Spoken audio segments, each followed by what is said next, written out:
pun sama. Dan menariknya kalau kamu bertanya, kita kerja untuk apa? Untuk siapa? Kalau kata geng Monster Pabrik Rambut sih kerja buat eksekutif produser, kan kamu juga. Kerja buat kamu juga. Kayaknya gak gitu deh konsepnya. Kayaknya gak gitu deh. Tapi beneran, Masuknya kasar deh. Tapi beneran penasaran sih, sampai kamu mau jadi EP dari Monster Pabrik Rambut, berarti ini kan karyanya nggak biasa. Ya kan? Amin. Pasti istimewa. Jadi Amin. apa sih sampai film horor Monster Pabrik Rambut ini begitu memantik keinginan kamu untuk terlibat lebih dalam? Aduh, sebenarnya banyak sekali hal yang bikin saya fokus gitu ya mengerjakan Monster Pabrik Rambut ini di depan ataupun di balik layar. Tapi kayaknya satu hal yang paling spesifik buat saya pribadi, alasan terbesarnya karena saya punya kedekatan sama apa yang dirasakan dan isu yang disampaikan di film ini gitu. Saya pribadi bekerja dari umur 9 tahun. Saya nggak mau bilang kalau semua pekerjaan yang pernah saya lakukan situasinya tidak menyenangkan gitu. Tapi pasti adalah kita semua yang sudah berada di lingkungan kerja tentu masuk ke usia dewasa dan akhirnya harus berhadapan dengan hal-hal yang pasti tidak mengenakan, tapi ya gimana? Gitu doang kan bahasanya. Ya udahlah, terima aja. Buang aja nafasnya, ya udah, legowo, ikhlas gitu. Nah, hal-hal seperti itu yang saya sendiri punya kedekatan pribadi, dan ketika ngobrol sama teman-teman terdekat, relatif, keluarga, mereka pun merasakan hal yang sama. Teman saya yang ada di bidang kreatif, teman saya yang kerjanya di bagian kontraktor, teman saya yang kerja di F&B, atau bahkan teman-teman saya yang kerja di media sekalipun. Ancaman-ancaman yang mereka dapatkan gitu, teror-teror yang mereka dapatkan, hanya karena mereka menyampaikan kebenaran dan menyenggol oknum-oknum yang merasa tidak senang gitu ketika mereka namanya disebut gitu, atau sesuatu yang tidak seharusnya diketahui masyarakat akhirnya diungkap. Buat saya itu sebuah hal universal yang wah ini sih sebuah hal yang harus disampaikan nih, ini harus fokus disampaikan nih gitu.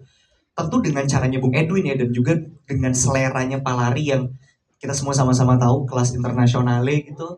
Dan bagaimana akhirnya itu tadi, saya berharap sekali maksudnya film ini tuh bisa ditonton seluas-luasnya oleh teman-teman sebanyak-banyaknya, dan akhirnya bisa membuka ruang juga buat diskusi dan ngobrol gitu. Bro, aduh, gue ngerti lagi perasaannya gitu. Gitu sih. Aminkan dan mohon dukungannya ya. Mohon dukungannya teman-teman media. Kalau Mbak Ramadan tadi ngomongnya saya pribadi, kalau ini Sal Priadi ya. Boleh kita ucapkan masuk. Bagus banget selalu. Tepuk tangan dulu untuk Mbak Inga teman-teman. Terima kasih. Masuk terus. Oh. Hai.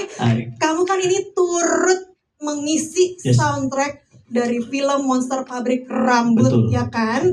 Dan bentar lagi nih ada yang bakal marching nih.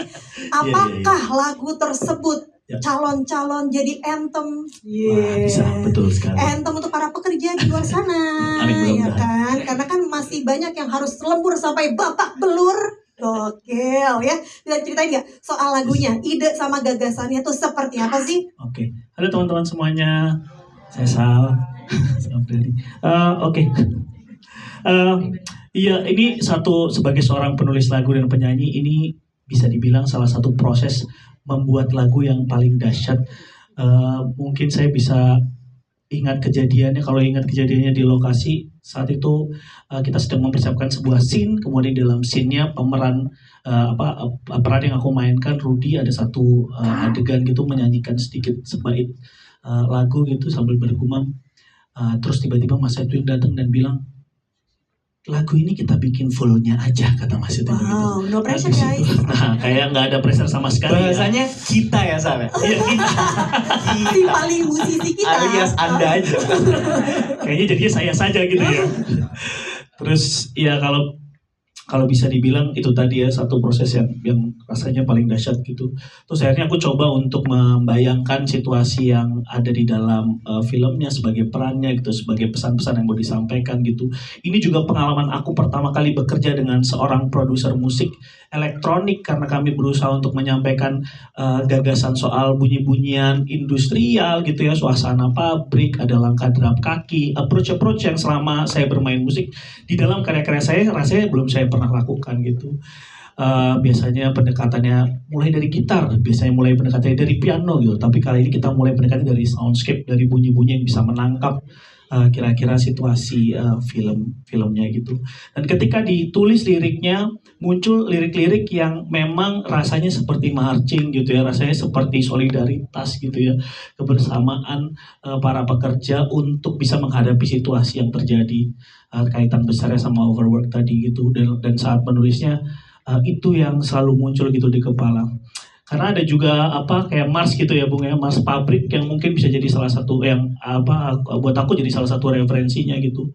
Terus wordplay yang kita mainkan dari judulnya kalau bisa dilihat kepala pundak kerja lagi, kita mainkan dari judul anak-anak gitu ya. Ini satu bentuk satir yang memang aku coba untuk lakukan sebagai pendekatan dalam ciptaan lagu ini. Aku rasa itu Mbak Inga. Semoga bisa diterima dengan baik. Amin, mudah-mudahan teman-teman juga bisa mendengarkan dan jadi teman untuk situasi pekerjaan dan apa yang kalian sedang lakukan.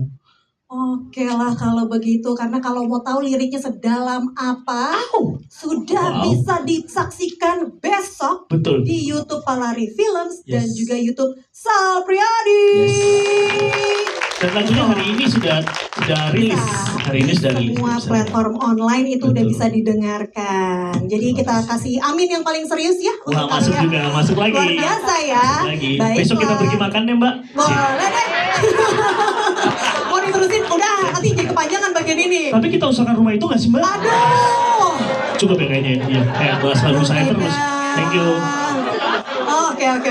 Belum selesai pertanyaannya. Oke. Makanya mau gue potong. Maaf, siap-siap Mbak. Karakternya si Rudy. Oh iya, tadi. betul. Nyanyi dong berarti benar dia ya. Iya, ada satu potongan lagu yang dinyanyikan. Karakter saya memerankan seorang karakter bernama Rudy. Rudy adalah pekerja di pabrik yang kita sama-sama ada di tempat itu gitu ya. Berteman dengan Ida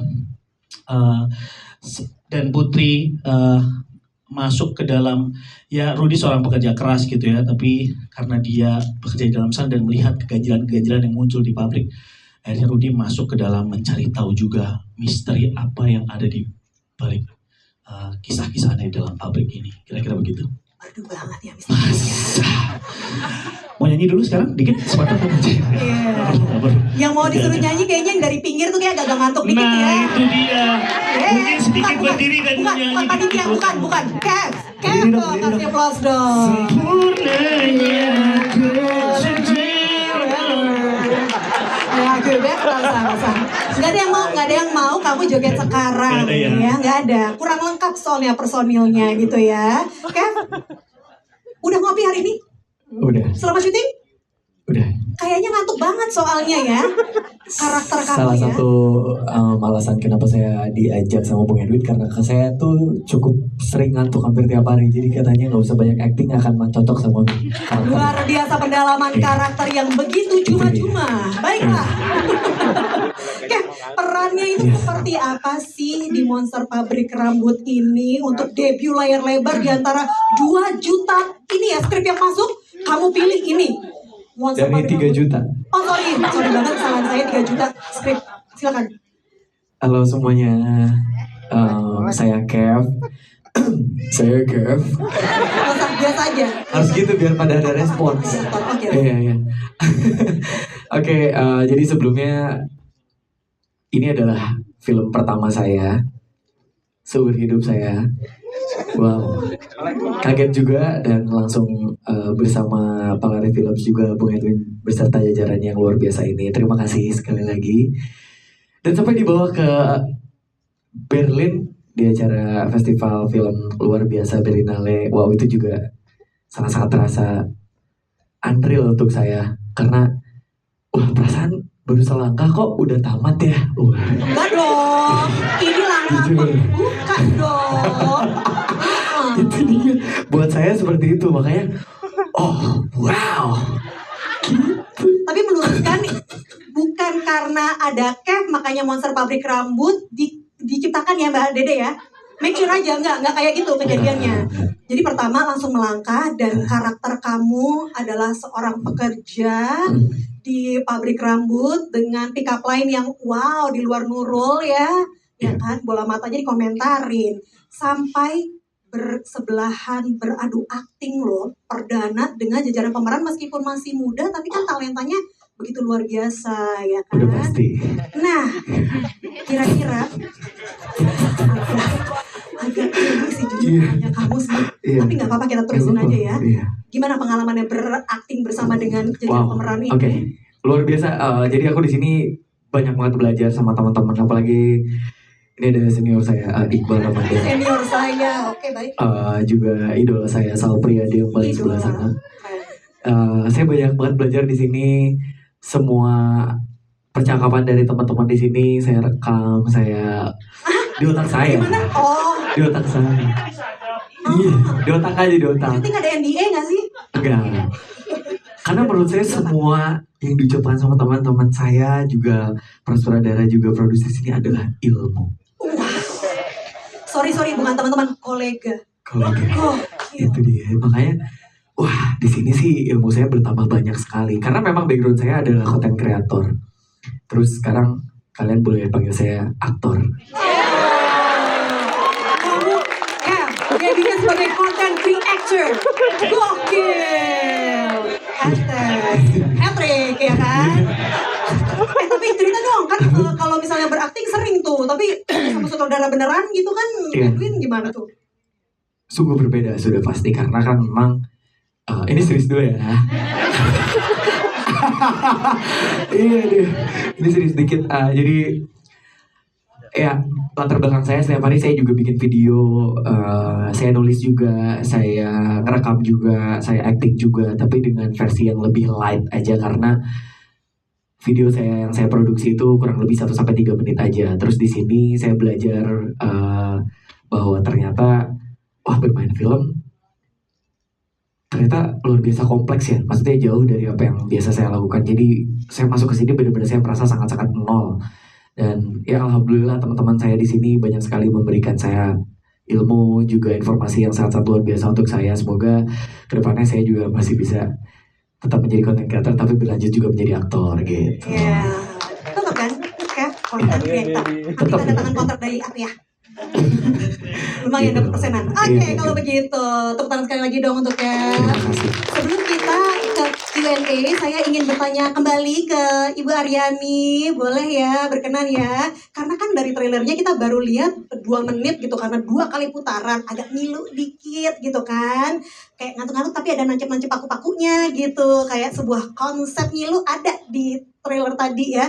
Boleh diceritain terkait karakter dari Ibu Aryani di Monster Pabrik Rambut dan sebenarnya sampai adik-adik ini bersaudara ini bisa ketemu, ada hubungannya nggak tuh dengan ibunya Putri Ida dan Mona? Yang muda-muda ini kan seperti yang mereka bilang tadi itu mencari alasan pengen tahu gitu ya. Justru karakter saya tuh nggak pengen tahu. Gitu aja. Seperti ada, udah deh jangan deh, diem aja, nggak pengen tahu gitu. Seperti karakter yang aku lebih baik sembunyi aja gitu ya. Biar itu sih sebenarnya karakternya. Dan ibunya mereka teman pekerja saya, kolega saya. Oke, menarik ya. Kira-kira apa yang akan kita ungkap dari Monster Pabrik Rambut? Tunggu di bioskop mulai 4 Juni 2026. Tepuk tangan yang paling meriah. Dan sekarang silakan kita berikan kesempatannya untuk